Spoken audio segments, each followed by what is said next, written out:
Hola, muy buenas, soy Santiago Martín Romo Parra y estoy aquí para hablaros de los fundamentos técnico-tácticos del triatlón, porque como bien dice el título, el triatlón es algo más que tres deportes, es algo más que nadar, montar en bici y correr. Bien, antes de nada quiero darme a conocer, soy licenciado en Ciencias de la Actividad Física y del Deporte, trabajo como profesor de Educación Física y tengo los títulos de entrenador superior de natación, de musculación y de triatlón.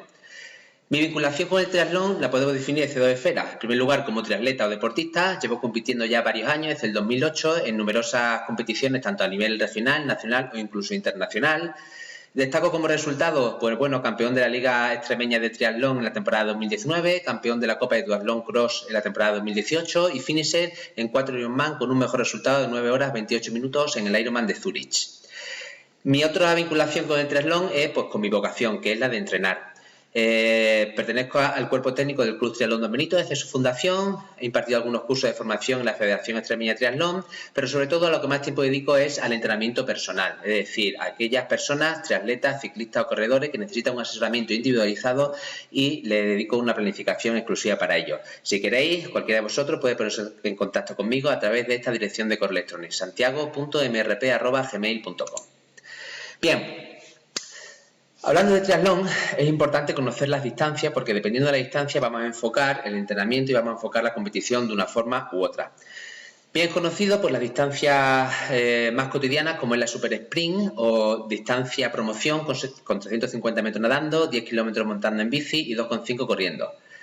Si doblamos la distancia, pasamos a la distancia sprint, que es la mayoría de las competiciones que tenemos aquí en la región, y si doblamos esa distancia, tenemos la distancia olímpica, que son 1500 nadando, 40 en bici y 10 corriendo, la más comúnmente conocida. Si ya pasamos a la media y larga distancia, bueno, encontramos el half y el Ironman con 1.9, 90 y media maratón, y 3.8, 180 y una maratón completa. Bien, partiendo de estas distancias, es necesario que sepamos que del olímpico para atrás se denominan pruebas de corta distancia y está permitido el drafting, es decir, ir en grupo en bici, mientras que del olímpico para abajo se llama larga distancia y no está permitido el drafting. ¿Qué supone esto? Bueno, pues que en las pruebas de corta distancia adquiere una gran importancia el segmento de natación y el segmento de la carrera para el resultado final, mientras que la prueba de larga distancia, como la bici hay que hacerlo completamente solo y es el tiempo y es el segmento donde mayor tiempo se dedica a la prueba, digamos el segmento que mayor protagonismo adquiere. Si analizamos cada uno de los segmentos por parte, vemos que el primer segmento que se realiza es la natación, por lo tanto tenemos frescura muscular y en corta distancia, como hemos dicho, es una disciplina muy determinante para luchar por los puestos en las carreras. Si tú te metes en un grupo delantero, vas a tener grupos buenos en bici y vas a poder llegar mucho más adelante en la carrera. En la larga distancia, la gente no le da tanta importancia como tiene, pero desde el punto de vista es más importante de lo que parece. ¿Por qué? Desde el punto de vista del ahorro energético. Si yo no nado bien, voy a tener mucho desgaste energético que luego lo voy a pagar para el resto de la prueba en la bici o en la carrera. ¿Dónde se nada? Siempre en aguas abiertas y siempre en un circuito marcado entre boyas. Puede ser en un lago, en un pantano, en un río, en un mar, etcétera. La técnica que se utiliza es bastante diferente a la técnica de la natación en la piscina, porque normalmente hay corrientes, hay turbulencias en el agua, se nada en grupo, tengo que respirar al frente de cada X brazada para poder orientarme, hay golpes, poca visibilidad, hay una salida en masa o salida desde un pontón. En fin, a veces podemos considerarlo como un nado de supervivencia. Es fundamental que nosotros nademos desarrollando toda la energía del tren superior, entre el 80 y el 90% del avance. ¿Para qué? Para reservar esa energía del tren inferior para los siguientes segmentos. El recobro aéreo cambia con respecto a la piscina, hay que llevar los brazos mucho más estirados para que nuestras manos no choquen con el oleaje del agua o no choque con los compañeros con los que vamos nadando a nuestro lado.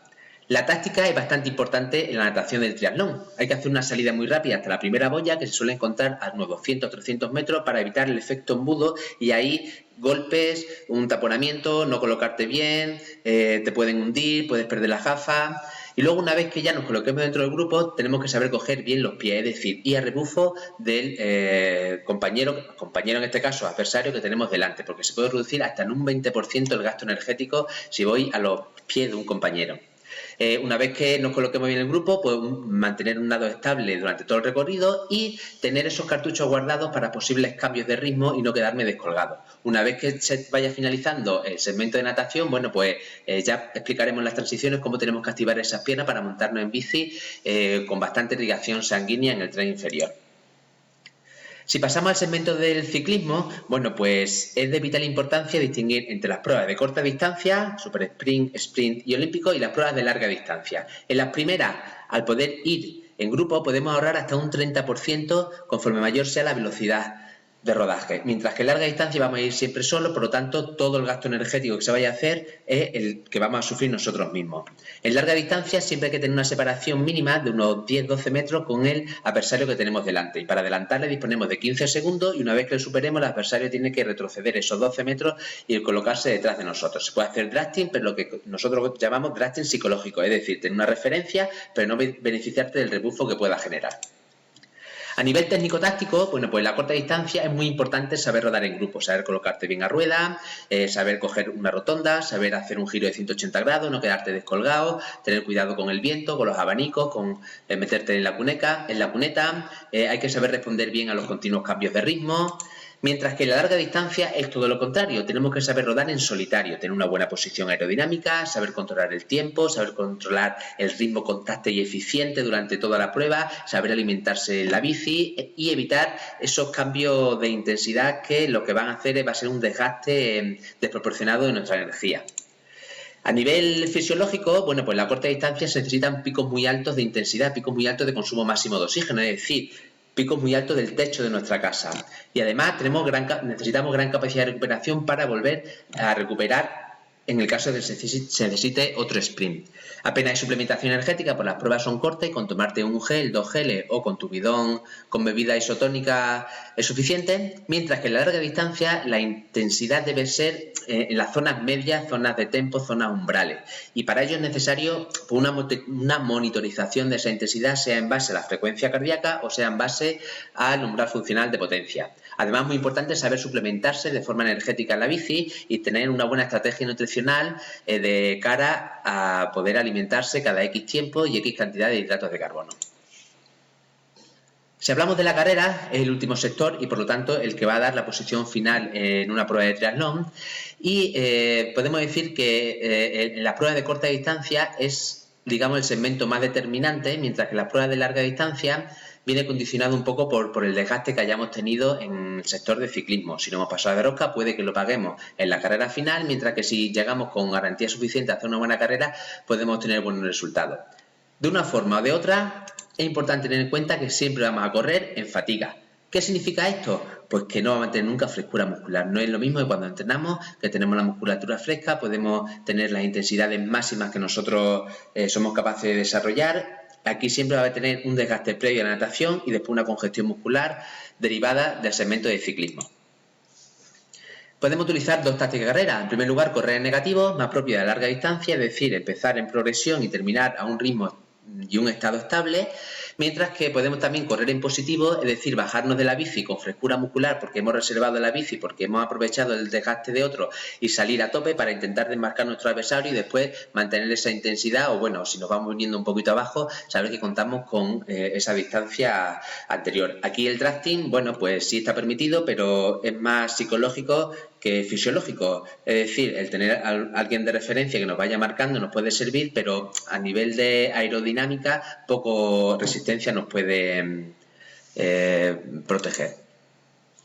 Si hablamos de las transiciones, es necesario destacar la T1, que es el paso de natación al ciclismo, en el que pasamos de una posición horizontal a una posición vertical y en el que pasamos de un trabajo propio del tren superior a un trabajo casi específico del tren inferior. Por lo tanto, es muy importante que en la parte final del segmento de natación activemos las piernas con un batido mucho más intenso para mejorar la irrigación sanguínea del tren inferior. Una vez que montemos en la bici, poco a poco ir cogiendo el ritmo, aunque normalmente se sale carajo sacado si queremos meternos en el grupo, y por lo tanto tenemos que tener el desarrollo metido en la bici el más apropiado según el perfil de la prueba. La T2 es el paso del ciclismo a la carrera y pasamos de una posición en la que no hay impacto y un movimiento cíclico y circular con mucha congestión muscular y acumulación de ácido láctico en la musculatura del tren inferior a un movimiento también cíclico pero con impactos. Por lo tanto, como consejo, es necesario subir 2-3 piñones en la parte final del segmento ciclista para mejorar la frecuencia cardíaca y eliminar todas las toxinas que tengamos. Y una vez que nos bajemos a correr, los primeros metros, bueno, pues que sean zancadas mucho más cortitas, con una mayor frecuencia de carrera, hasta que poco a poco vayamos cogiendo nuestra amplitud habitual de zancada y nuestra técnica propia de carrera. Si no tenemos bien trabajadas las transiciones, nos va a costar mucho coger nuestro ritmo y es probable que perdamos esos puestos que hemos ganado con el esfuerzo en cada uno de los segmentos. Visto esto en general, quiero hablar ahora un poquito de cómo se puede plantear el entrenamiento en un triatlón. Y voy a poner varios ejemplos. El primero de ellos, cómo se puede, bueno, basándonos en una planificación tradicional y en unas tablas Excel un poco más tradicionales, voy a explicar cómo se puede planificar un Ironman. Como es el caso del Ironman de Vitoria, de una persona que estoy planificando para esta temporada 2020, aunque ya se ha suspendido, pero explico cómo desde un principio lo afrontamos. Empezó a entrenar la primera semana de enero y tenemos un total de 26 semanas hasta el Ironman de Vitoria, que es el 12 de julio. Bien, todas estas estrellitas que tenemos aquí, dependiendo del color, pues son pruebas intermedias que va a hacer, que tendrán un color u otro dependiendo de la importancia que le demos. Aquí tenemos, bueno, pues los ciclos en los que se ha periodizado el entrenamiento y en cada ciclo podemos ver que se trabaja de forma específica una cosa u otra. En este caso en concreto, bueno, pues el primer ciclo es introductorio de 3 semanas para ir progresivamente adaptándonos al entrenamiento. Hacemos un bloque grande con una base aeróbica de ciclismo, después un segundo bloque en el que nos centramos en el trabajo de carrera y un tercer bloque en el que nos centramos en el trabajo de natación, siempre y cuando no olvidemos el resto de los segmentos, para afrontar las 10 últimas semanas con una preparación mucho más específica o tapering, como se suele decir. Cada bloque tiene un objetivo concreto de trabajo. Por ejemplo, este primer bloque de ciclismo es aumento progresivo de volumen con intensidad ligera y media para seguir generando una gran base aeróbica, trabajo específico de bici y seguir trabajando la técnica general en las 3 disciplinas.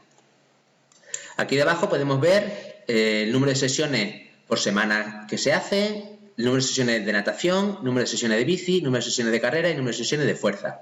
Y aquí abajo, bueno, pues una puntuación de la carga de entrenamiento, que esto ya es algo más subjetivo y que no voy a entrar en detalle a cómo lo organizo, pero nos va a dar un valor y ese valor nos va a dar luego unos gráficos y vemos cómo vamos a ir acumulando carga a lo largo de toda la temporada, cómo hay picos de más carga, dependiendo de si es natación, ciclismo, carrera, cómo va evolucionando para al final llegar a la mejor forma posible.